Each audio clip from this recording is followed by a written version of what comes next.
Rise and Shine Rwanda, it's Wednesday the 21st of January.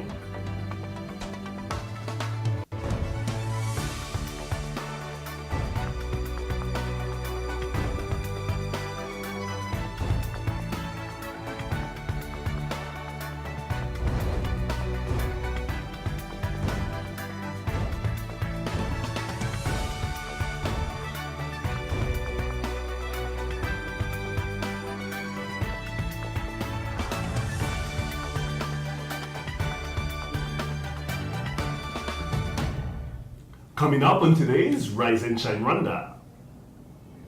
We visit an incubation center providing technical training to the masses. On your mark, get set, go! Athletics buddies start Rio 2016 preparations. And we show you that you don't have to break the bank or knock down walls to give your home or office a fabulous makeover. Good morning, it's just after 7 o'clock in the morning and you're watching Rise and Shine Rwanda with me, Regis Isheja. And me, Makeda Mahadio. Over the next hour, we'll be bringing you all the latest news, sports, and lifestyle headlines from here in Rwanda and around the world. And the Rise and Shine team are here with us in studio. It's the middle of the week. What do we have going on in the world of the money? Well, in the money, of course, I have all the spicy, really good business stories for you. But apart from that, I visited the recently launched incubation center, and I have to say what I found was amazing. I'm going to share that with you today. Okay, spicy. I've never heard that in business, but you know what? I like it. Alan. She just stole my words. All right, well, today in Lifestyle, we're doing a little bit of home decor. So, yeah, stay tuned. All right, and what about you, Arnold? Back to saving the best for last. Of course. The Australian Open is still continues, and the African the African Cup of Nations is on. Plus, the road to Rio starts for Rwandan athletes. Brazil, here we come. Brazil. All that and more still to come, but first, Rise and Shine story of the day.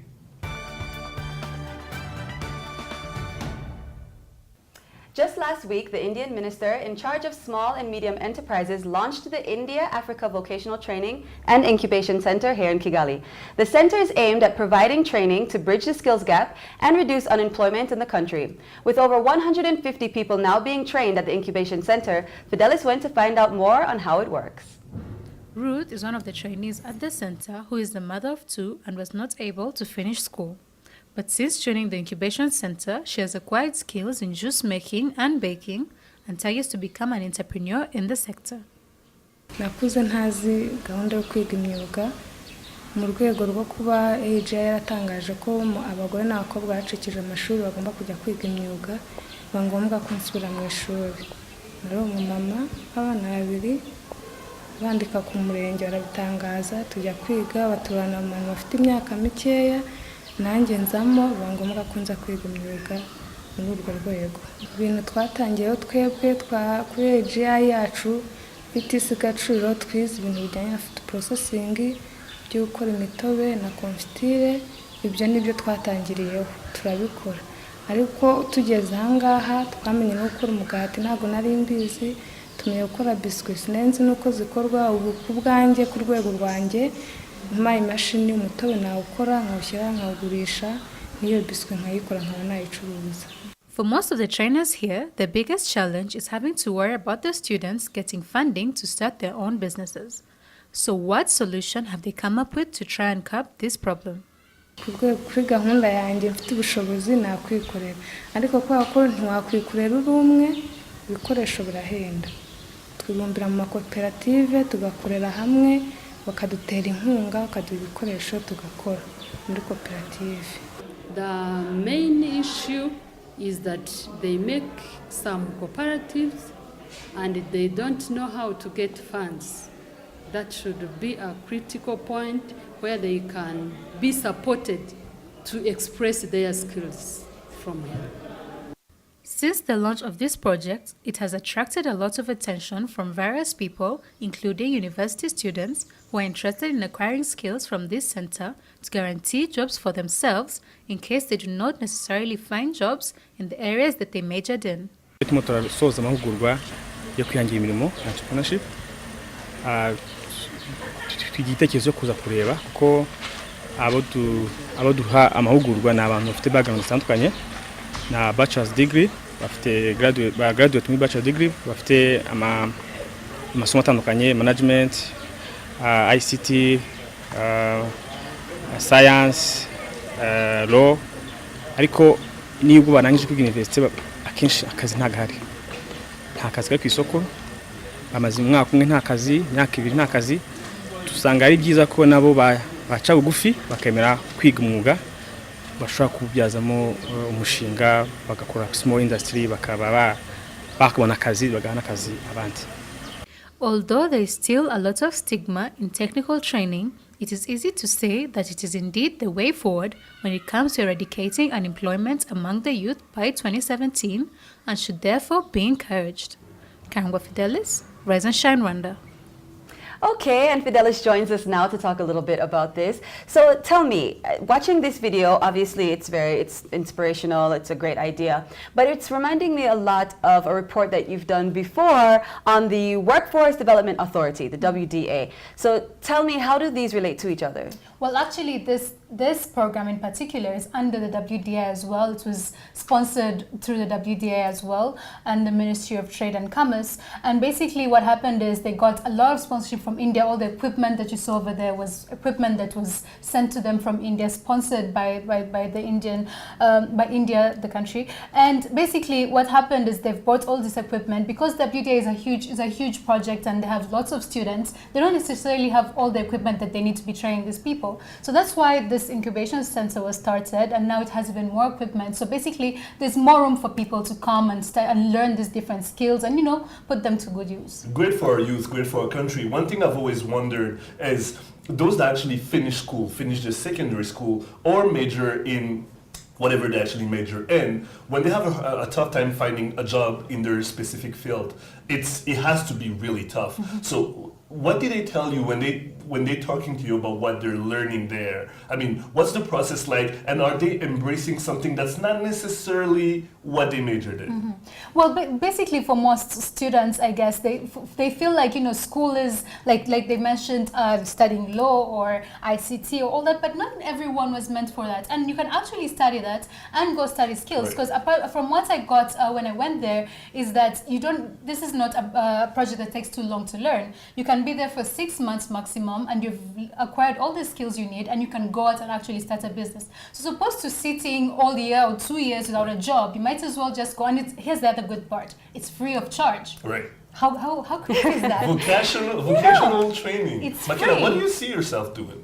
If I did vocational training, actually that's a good one. Maybe cooking, like what I saw, baking, Right. what I saw there. But I'm not sure. But tell me, actually, I'm curious to know, does the actual program help you find jobs after as well? Because a lot of places, they will want not only a diploma, they will want actual experience in the field. Exactly.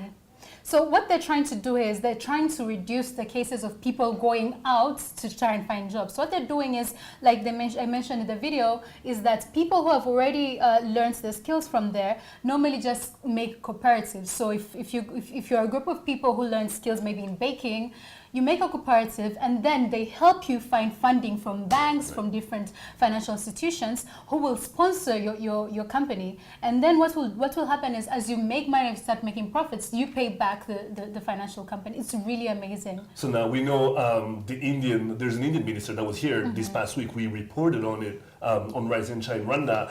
He actually went and visited the facility. Tell us more about it. Well, what happened is this facility is actually not as new as we think it is. It has actually been there for about a year or so, but it hadn't officially been launched. Even at the location, if you see, there's still a lot of work going on just to perfect it and put those little bits that we all need so that it looks perfect.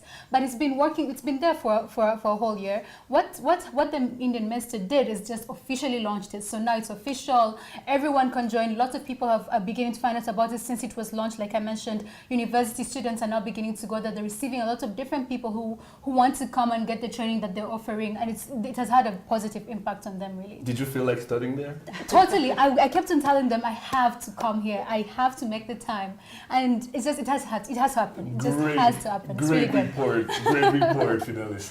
You're watching Rise and Shine Rwanda. Stay with us. We'll be right back.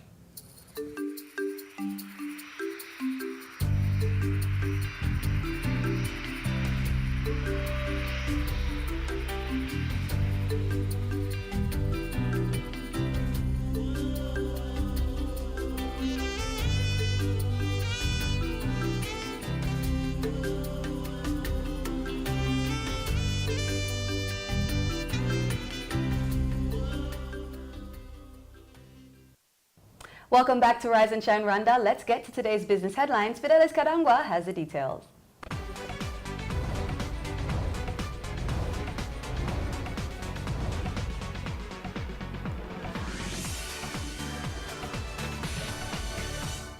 Business stories making headlines today.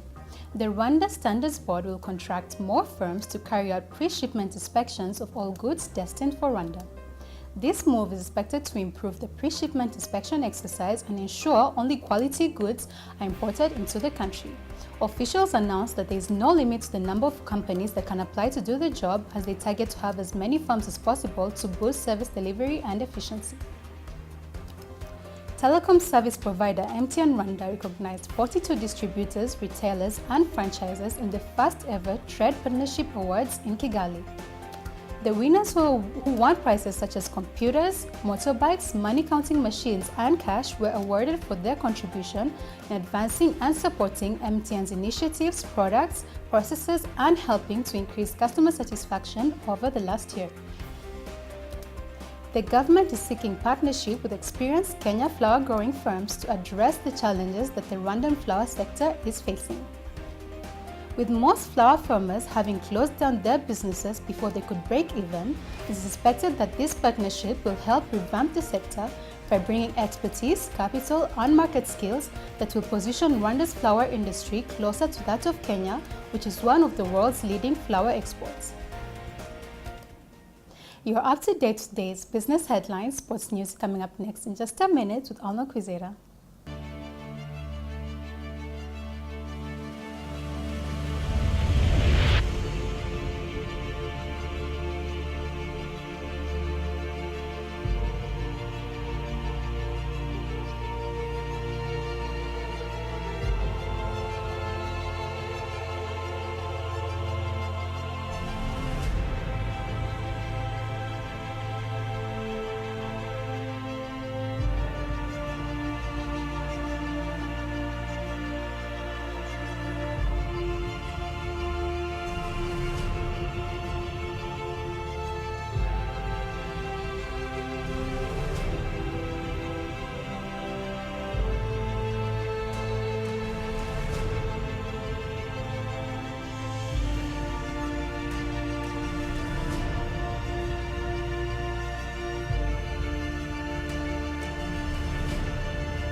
Welcome back to Rise and Shine Rwanda. Time now for your sports news. I'm Arnold Quizera.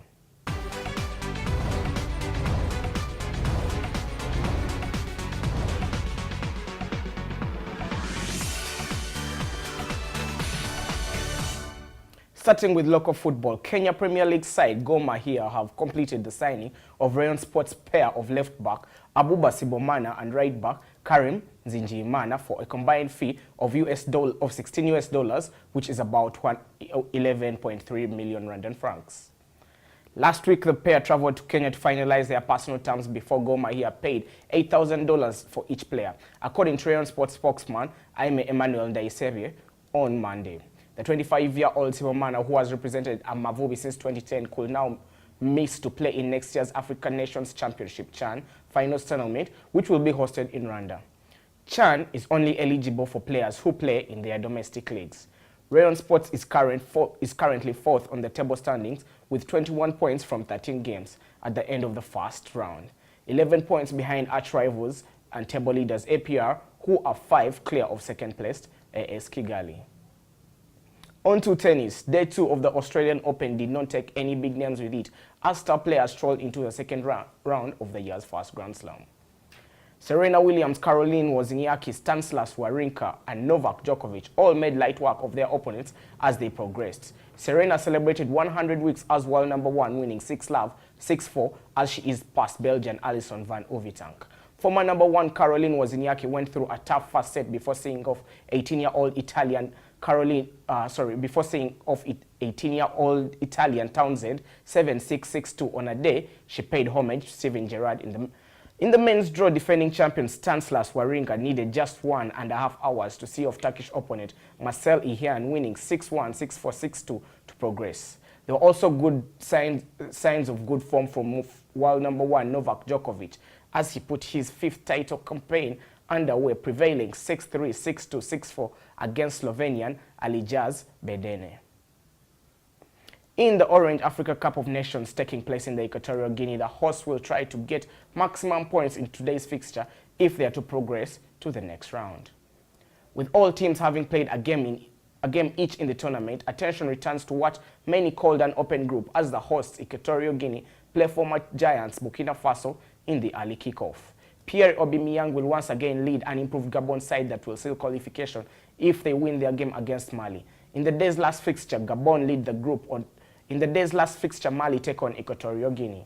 Gabon lead the group with 3 points, with both hosts Equatorial Guinea and Mali tied on a point apiece. Burkina Faso have no points after the first round of games. For decades, athletics in the country has been in the shadow of other disciplines, but the National Athletics Federation aims to change this by putting a stellar show at Rio 16. As a step towards the landmark, a monthly athletic event has been started to pick budding athletes for next year. The Rio 2016 Olympics are less than 6 months old, and the Rwanda National Olympic Committee is leaving no stone unturned as they aim to have Rwanda secure its first Olympic medal. The Olympic Committee has introduced a new monthly trials competition as it bids to grant the budding athletics a platform to enhance their talent. In one of the events, Paralympic champion Cliff Muvunyi proved to be too strong for his more able-bodied competitors in the 400 meters as he blew past them to win the race. Some of the competitors and officials feel the competition is a step in the right direction for athletics in the country, though more should be done. Amarushanwa ntabwo navuga ko ahagije cyane ko hari igihe haba nk'amezi 3 tudakina kandi twitoza bigatuma dusubira inyuma mu mikorere kandi twe dufite courage. So ngiye numvaga nk'umukinnyi ufite ubushake bakongera amarushanwa bakagira n'ikintu bajya bashiramo cyo kutumotiva kugira dukomeze gukora neza. Iyi myitozo twakoze uyu munsi ntabwo ari n'imyitozo gusa, ni test no kuvuga ngo kureba uko abakinnyi bacu bahagaze. Ni ibintu rero bifite akamaro cyane ko uyu muntu amaze iminsi akora imyitozo aba agomba no kureba aha ko ahagaze.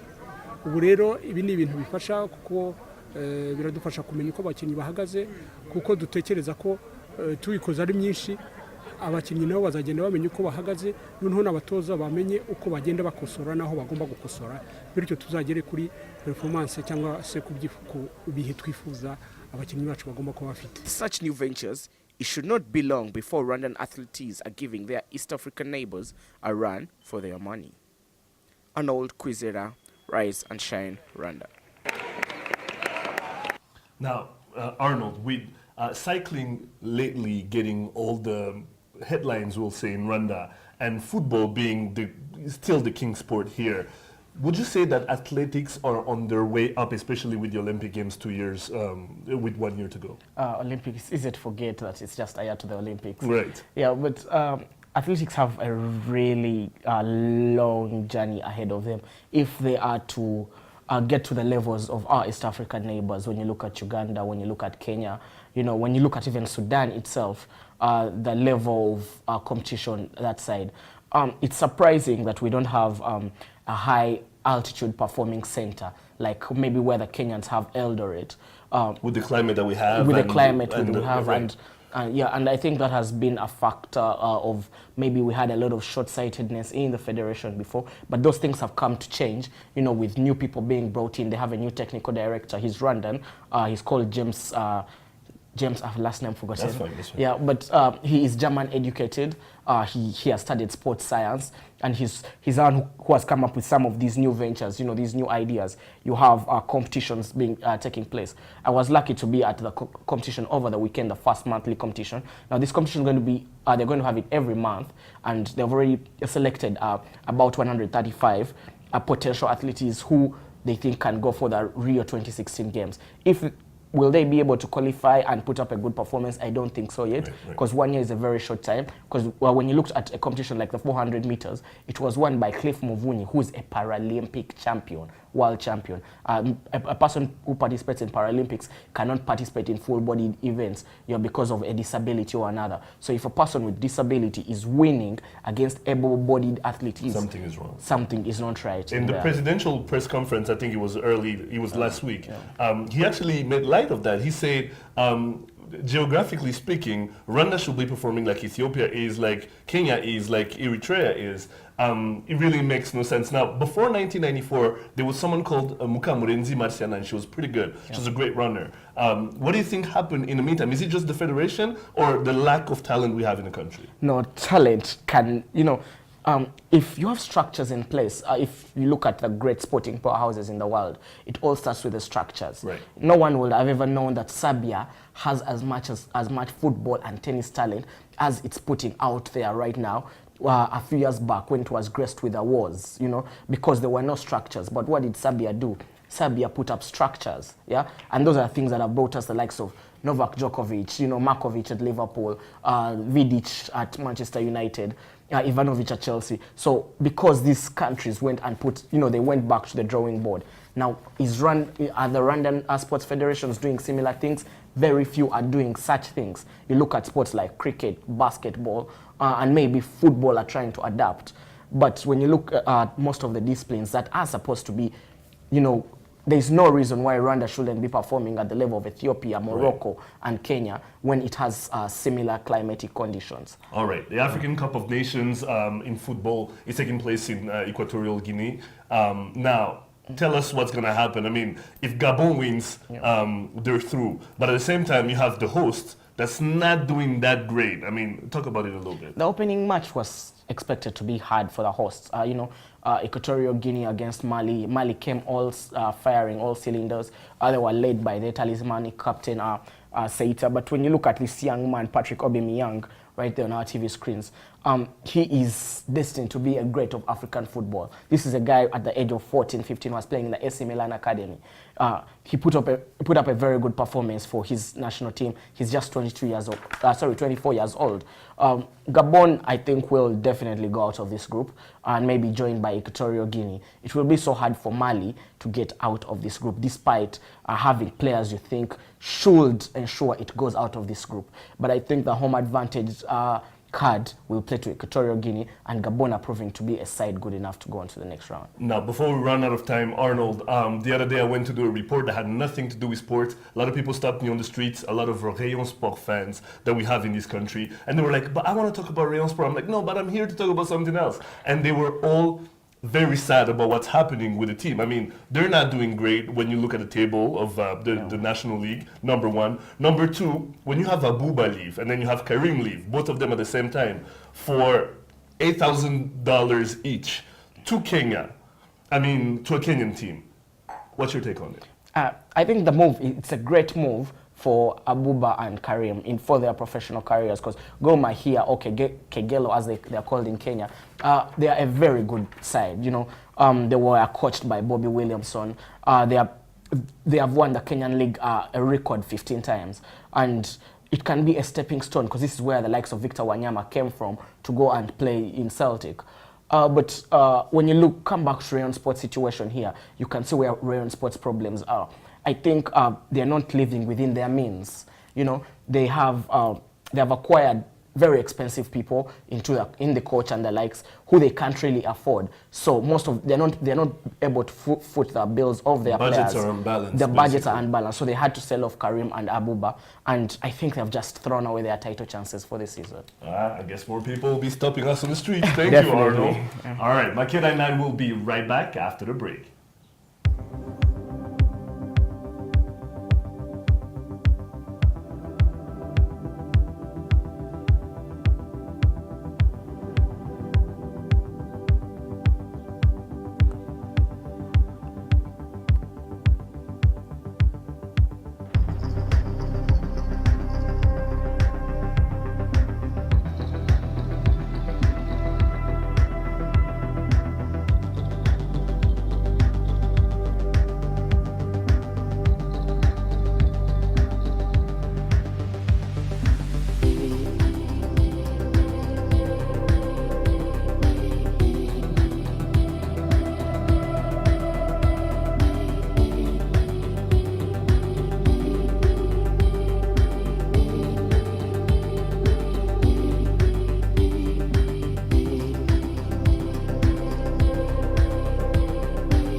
Welcome back, and you're watching Rise and Shine Rwanda. Let's take a look at news-making headlines here in Rwanda and around the world.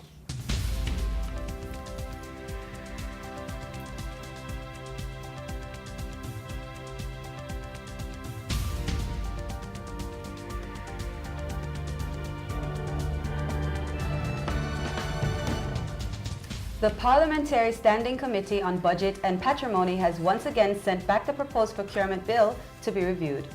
Legislators said the bill, which seeks to professionalize the procurement sector, had a few issues of unclearly stipulated legal assertions that required amendments. Officials said further examination of the law will be halted until the issues are resolved. The bill was drafted to make the procurement sector more efficient following repeated irregularities and incidents of corruption. Justice Minister, the Honorable Johnston Busingye, has called on bailiffs to maintain professionalism while enforcing judgments. This comes after several complaints were raised against the legal workers, including illegal practices during the auctioning of property and not submitting reports of their work. The Ministry of Justice also pledged continuous support by designing services cards for the employees. Some bailiffs cited low salaries per each case and reluctance by police officers in executing judgments among their challenges. Since its inception a year ago, the Professional Bailiffs Federation has 129 members and more than 90 who are about to take the oath. The European Union has approved 2 new missions to the African continent, which will see police training mission to Mali and the establishment of a military reform operation in the Central African Republic. The bloc is already active in both countries, which have suffered several conflicts. In Mali, a 2012 military coup was followed by an Islamist insurgency, while the Central African Republic was sought to contain clashes between its Muslim and Christian communities. The Union is active in neighboring Niger, helping the authorities fight organized crime and terrorism, and also sent soldiers to the Central African Republic last year to help maintain peace alongside the United Nations, the African Union, and French forces.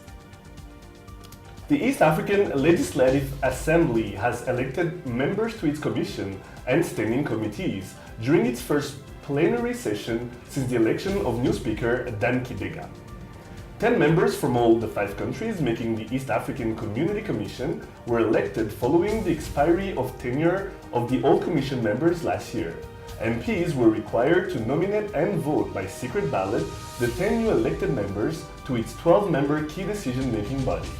The IALA Commission manages the affairs of the Assembly, organizes the business and program of the House, and nominates members of the committees.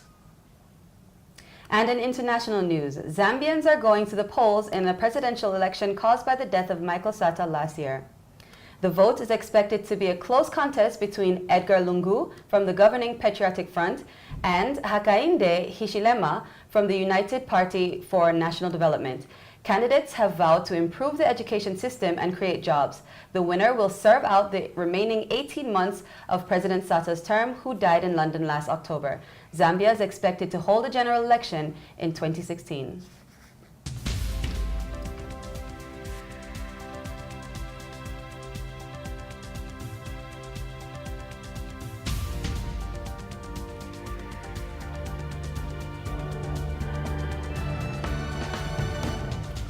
Time now for a review of the headlines. Our very own Arnold Quizera, a man clearly of many talents, joins us now in the studio to discuss the headlines. All right, Arnold, Makeda? Okay. I'll let you go. So let's go straight into the first headline. The Parliamentary Standing Committee has sent back this procurement bill that we actually spoke about yesterday with Sunny. And it needs to be reviewed because of some unclear irregularities, as they will call it, politically speaking.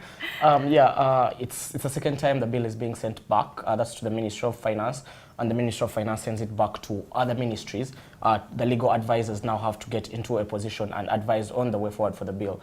Now, some of the irregularities that were picked out as regarding the bill were concerning the position of the procurement officers in government institutions. Now, the current bill that is used for procurement was designed at a time when only one government institution in Rwanda was responsible for all tenders and logistics for the whole country. Now, that has changed with the creating of different organs and different ministries and institutions. So we have a total of 225 procurement officers, and 189 of those are actually qualified for to be procurement officers.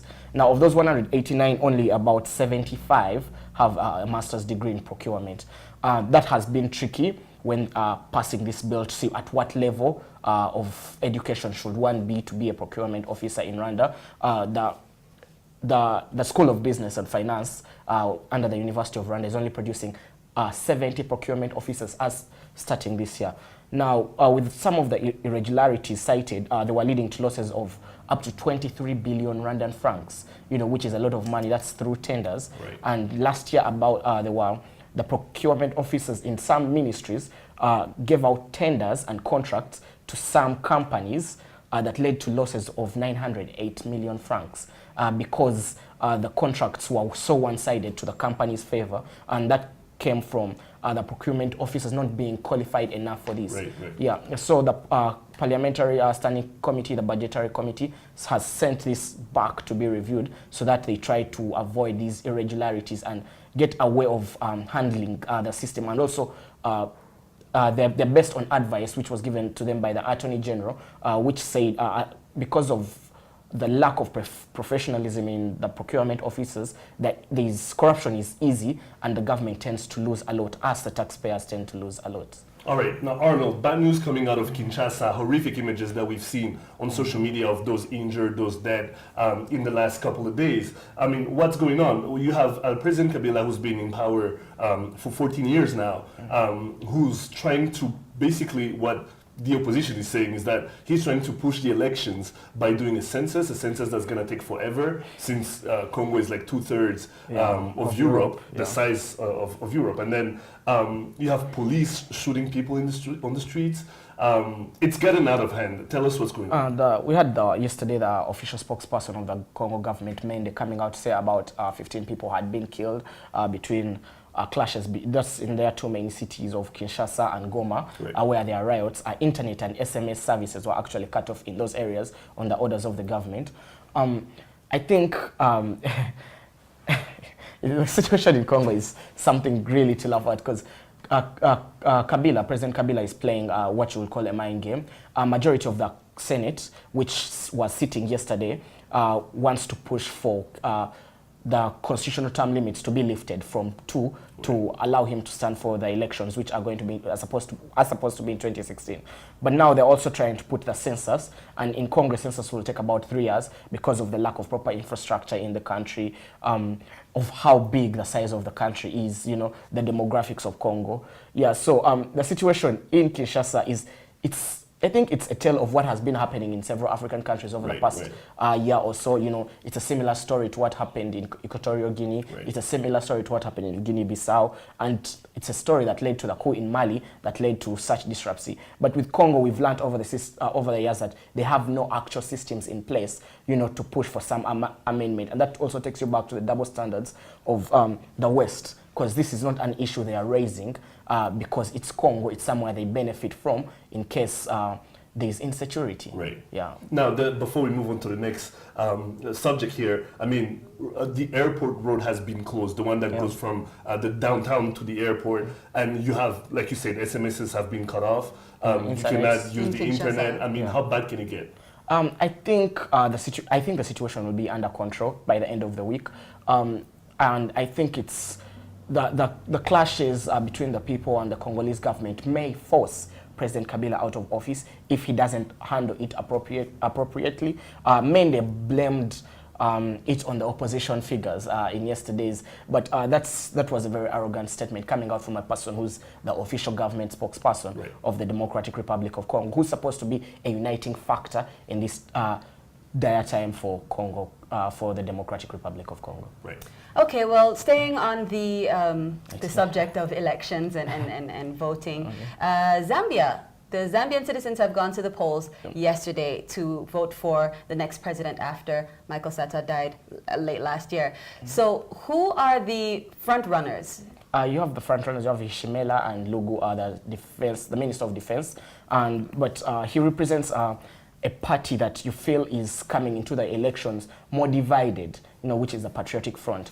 Let's not forget that the president of Zambia at this time, the winner of these elections, will only serve for 18 months. The remaining 18 months of Michael Sata, basically. Yeah, of the late President Sata's term, and then the whole general elections once again. But ever since Kenneth Kaunda left presidency of Zambia in 1991, he was the longest serving Zambia president, they've had a very peaceful transgression of power, you know, to the extent that some were even asking for Guy Scott, their current president, their current president, and former vice president, for him to stand. But under their constitution, there's an article that doesn't allow him to stand, being that his parents were not born in Zambia. He's of Scottish origin. Right. Yeah. So it's going to be a tight one, but with what experts down south are saying, I think the candidate from the Patriotic Front is going to may win a landslide, you know, to go on to finish the final term of their Patriotic Front. Now, the key terms which they were using for their campaigns were the education and the Cooper the copper mining, Right. and Zambia is the second largest producer of copper mining. But there have been a lot of issues with the way people are treated, being it the biggest source of job employment in Zambia, and the way the Chinese came into Zambia. The former president promised to cut down on the way the Chinese were treating the citizens. People are complaining they were being treated so bad by the Chinese companies. But when Michael Sata came to power, actually ties became stronger between Zambia and China, which may go against Lugu, who's the Patriotic Front flag bearer. Do you think whoever wins this election is going to take this opportunity, these last 18 months of power to, I don't know, maybe make the best of it so that when elections come in 2016? It's possible, but there's been a funny trend in Zambia that one president after the other serves a shorter term than the predecessor.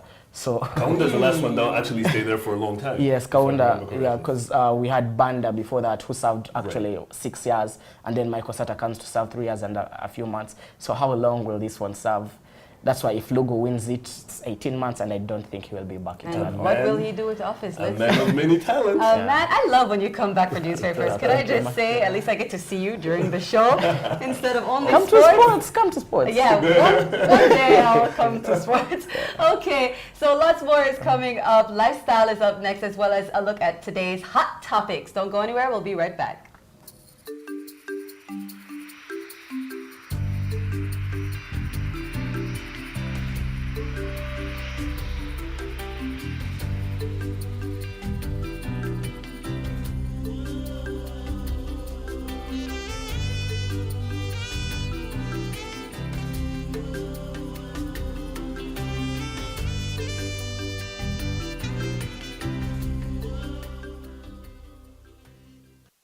Welcome back. You're watching Rise and Shine Rwanda. Time now for lifestyle. Alan, what do you have for us? Well, Regis, maybe you can learn a few lessons on how to decor your room. That's also lifestyle. All right.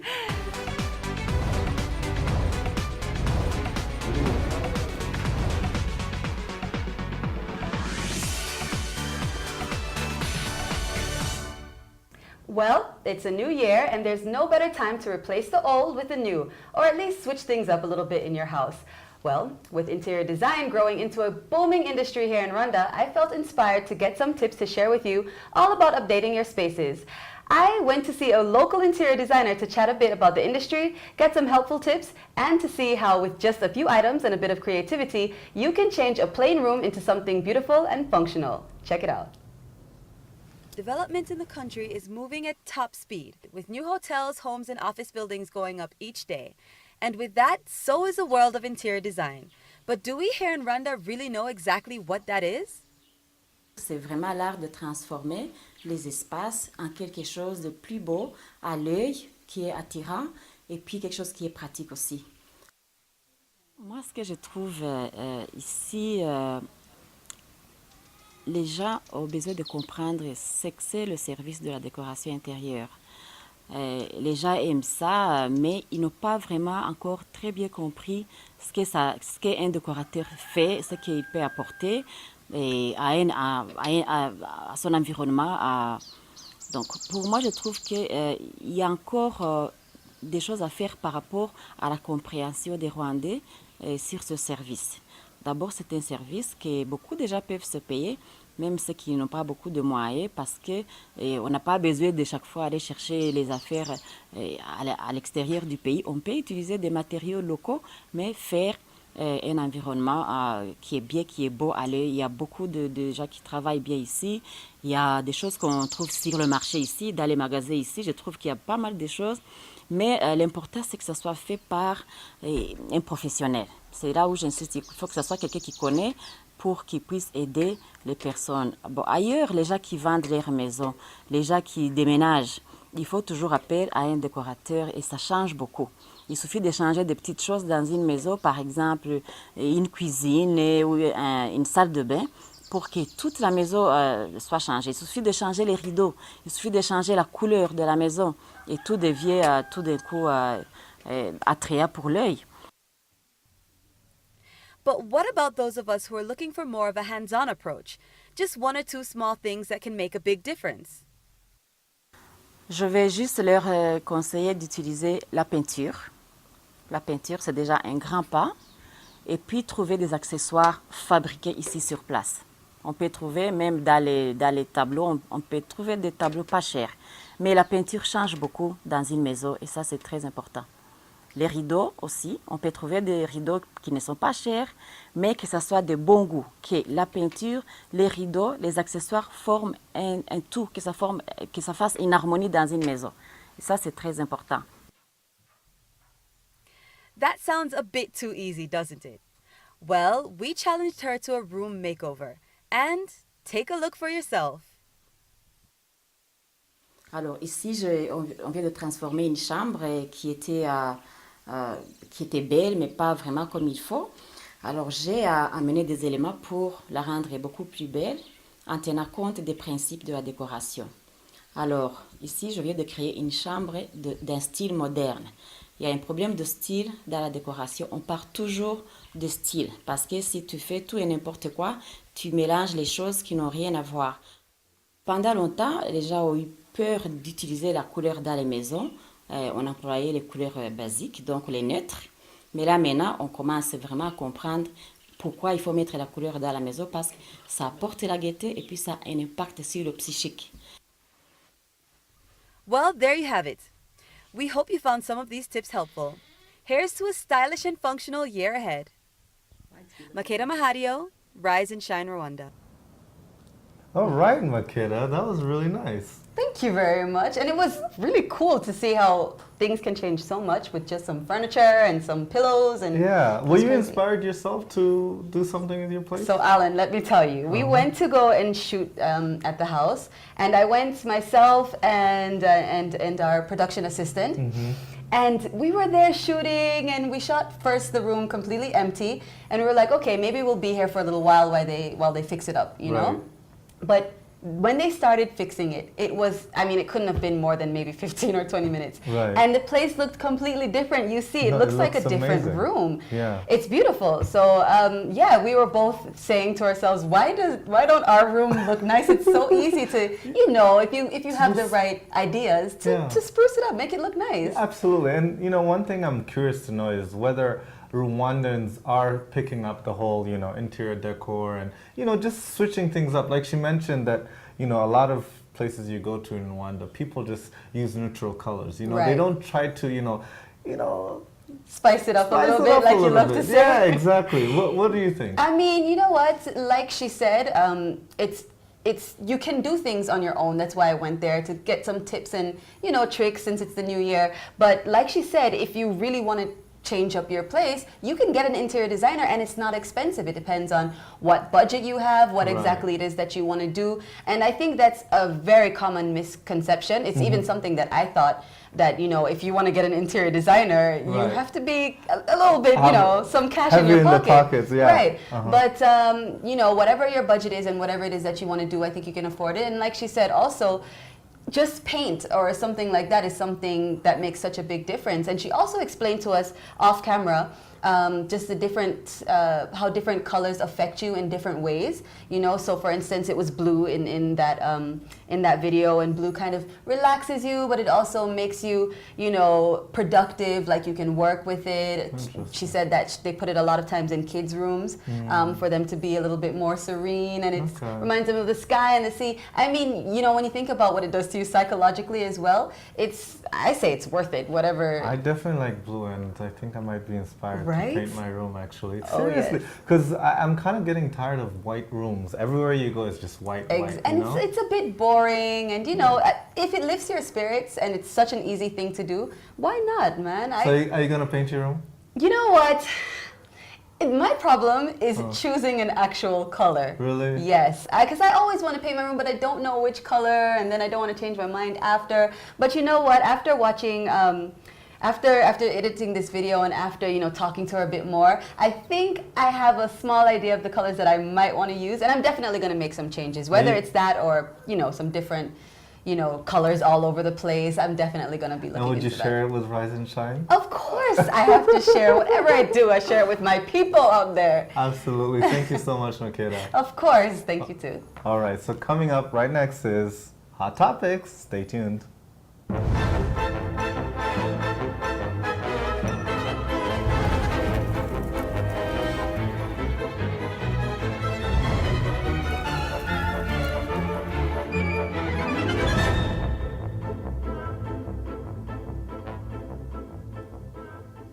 Welcome back. It's that hot topics time again. As always, you can join in on the debates through our social media, whether it's on Facebook or on Twitter. Let's get into our first hot topic, guys. So yesterday, I'm sure you guys all heard, in fact, you talked about it in the news, as far as the protest that went really badly when police started shooting at students who were protesting against, I guess, Kabila's move to try and, I guess, push to get a third term as president. Now, some of the reports say, as far as the government spokesperson, was that there was 2 looters that were killed as well as 2 policemen. Now, I know that me and Regis were discussing that, I don't know whether that's the case or whether, Well, it's... you and I, there's no right or wrong. There's just the government official. Arno will tell you there's the official government report that says 4 people died, 2 policemen and 2 civilians. Mm-hmm. Then you're going to have the opposition report. Who say? They say 14 or 12, something like that, right? And you will have the donors report. Exactly. So it depends on who benefits from the numbers. Right. Now, I gotta say, one thing that I read about that I thought was quite crazy is the fact that, the government actually told the mobile companies to shut off internet and SMS. Now, things are bad when they shut off the internet and SMS. What do you guys think about that? Is that a bit too much? It happens quite a bit, actually. I mean, it happens all the time. Not everywhere. Mm-hmm. All over Africa, that's for sure. Even in Asia. One way of trying to limit the spread of the message of what's going on. Because if you look at what happened with the Arab Spring, it was internet and SMS that pushed for a revolution, and that's something maybe Kabila is trying to avoid. Yeah. I think it's gotten bad because about a year ago or 2, Kofi Olomide, who's a huge star over there, he recorded a song praising the president. And now he's in Angola as we speak right now. He's doing a series of concerts for 3 days. And then his offices were looted to the point where everything was broken and he was still building it. It wasn't done. So there was maybe a week or 2 left before the inauguration.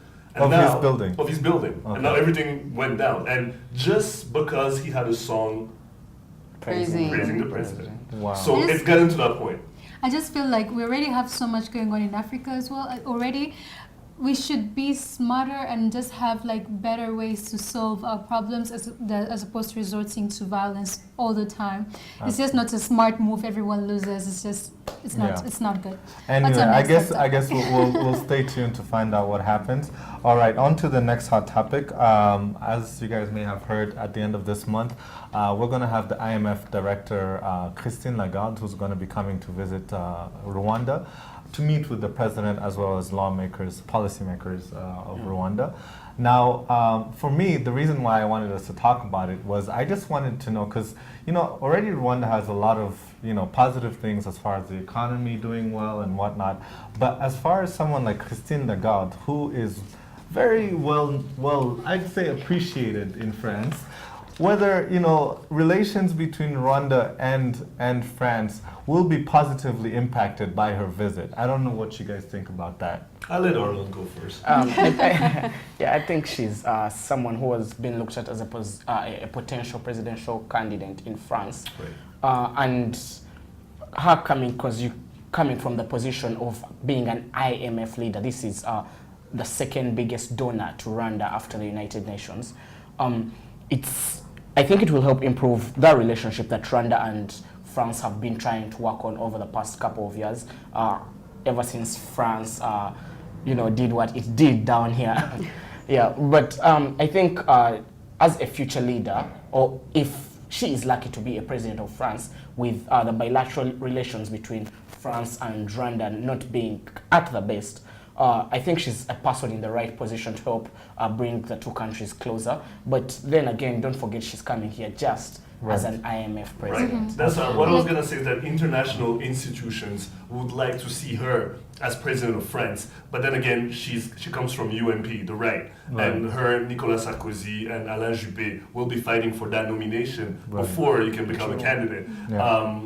She represents not only the IMF, she's a woman in power. And she's a woman just like Oprah, just like Hillary Clinton, that actually sells dreams, and people actually believe in that. So her coming here is important for the image, at the same time, like Arno was saying, for a relationship with friends. So let's Yeah, I just feel like even Rwanda should take this opportunity to just show all these positive things about Rwanda. And since so many people, even back from where she's from in France, people look up to her and believe in her, I feel like if we show her a lot of good things about Rwanda, then she has good things to take back to her country and say about Rwanda, and maybe that would help the relationship between Rwanda and France and impact it in a positive way. So we should just maximize on this opportunity. I mean, you know, just to mention, you know, she's expected to visit the Kigali Genocide Memorial. She's going to be visiting also an export-oriented project and the ICT hub in Kigali. So I feel like, you know, she'll get a good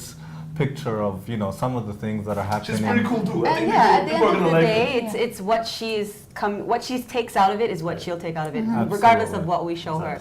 So, I mean, let's see how the trip goes. I'm Let's see actually how quite it excited. goes. Me too. All right, on to the next hot topic. This one is a very positive one. Well, at least I hope it's going to be a positive one. So basically, 139 athletes are named for the Rio Olympics taking place next year in Brazil. And so 139 Rwandans are in the pre-selection phase. So there's... How many get to go? Sorry? How many get to go? Any No, who qualifies. you never know. So it's Oh. 139 Right. that are in the pre-selection phase. But obviously, it's, you know, I'll just name some of the sports. There's volleyball, football, athletics, cycling, swimming, rugby, and taekwondo. Now, what I wanted to ask our sports expert here is which sports you think are more likely to get more athletes to attend? Cycling. First goes. I think so too. Cycling. Cycling is great. Cycling It's going to is be the first tricky. thing to come to mind. Cycling is our best bet. Yeah. If you would put your money on anything, I think it would be Individually or as a team? as a team. As a See, team. this is Exactly. It's our best bet. But I don't want to be so negative, but I don't think our cyclists are yet at that level, Right. of that premier African level. Maybe Adrian Shuti, who's at MTN Kubeka and in South Africa, and maybe Valence Ndaisenga. Yeah. But I'm not so optimistic. Rugby, no, not at all. We're not great. Swimming? Do listen to No, Arnold? no, Not no. swimming. Swimming, football, nothing. We need Swimming, more people nothing. to go. Taekwondo. I would rather put my money on somewhere in Actually, I think Taekwondo Taekwondo. has a better chance. Yes, Really? Taekwondo. Right. Yeah, Taekwondo. Well, will have a Arnold, good I'm being chance. optimistic. I think they're going to do a great job. All right, let's Well, all that's be what- optimistic, guys. Don't forget. At times, let's put our money somewhere and Don't forget, we love to hear your thoughts, your comments, and your feedback about what you think of this show. Whatever you say, we're gonna take it into consideration. Tweet us at RiseandShineRW. Like us on Facebook and send us your ideas for programs. Check out our Rise and Shine YouTube page where you can catch all the shows and the reports we do. Find us on Instagram, Rise and Shine RW. We'd love to see your pictures. Or check out our Rise and Shine Rwanda website. That's all the time that we have for today. We love to hear your feedback, so please do let us know if you have any ideas for the program. You've been watching Rise and Shine Rwanda with me, Makeda Mahario. And me, Regis Isheja, will be here same time, same place tomorrow. Do join us then. But for now, from the both of us and the rest of these guys here, have a very good day. Bye. Bye-bye.